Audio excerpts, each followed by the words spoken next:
అందరికీ నమస్కారం. మీరు చూస్తున్నారు కేకే స్పోర్ట్స్ రివ్యూ.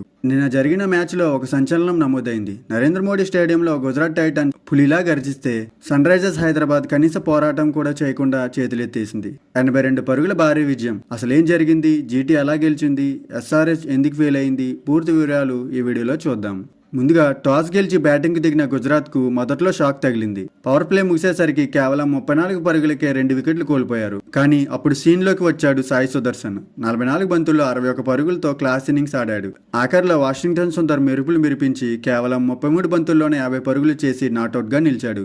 దీంతో జీటీ 20 ఓవర్లో 168 పరుగుల గౌరవప్రదమైన స్కోరు సాధించింది. 169 పరుగుల టార్గెట్తో బరిలోకి దిగిన హైదరాబాద్కి కగిసో రబాడా చుక్కలు చూపించాడు. కేవలం 34 పరుగులకే 4 వికెట్లు కోల్పోయి ఎస్ఆర్హెచ్ కోలుకోలేకపోయింది. రబాడా తన 4వ ఓవర్లో 28 రన్స్ ఇచ్చి 3 వికెట్లు పడగొట్టాడు. అటు జేసన్ హోల్డర్ కూడా 3 వికెట్లతో చెలరేగడంతో ఎస్ఆర్హెచ్ కేవలం 86 పరుగులకే కుప్పకూలిపోయింది. ఒక ప్యాట్ కమిన్స్ తప్ప ఎవరూ కనీసం పోరాడలేదు. ఈ భారీ విజయంతో గుజరాత్ టైటాన్స్ 16 పాయింట్లతో టేబుల్ టాప్ ప్లేస్ కు దూసుకెళ్లింది. అద్భుతమైన బౌలింగ్ తో మ్యాచ్ ను మలుపు తిప్పిన కగిసో రబాడాకు player of the match award దక్కింది. మరి ఎస్ఆర్హెచ్ ఈ ఘోర ఓటమి నుంచి కోలుకొని ప్లే ఆఫ్స్ కు చేరుకుంటుందా? మీ అభిప్రాయాన్ని కింద కమెంట్ సెక్షన్ లో చెప్పండి. ఇలాంటి మరిన్ని లేటెస్ట్ క్రికెట్ అప్డేట్స్ కోసం మన ఛానల్ ని సబ్స్క్రైబ్ చేసుకోండి బెదరు. అలాగే నేను అందించిన ఇన్ఫర్మేషన్ మీకు నచ్చినట్లయితే ఒక లైక్ కొట్టండి. Thank you.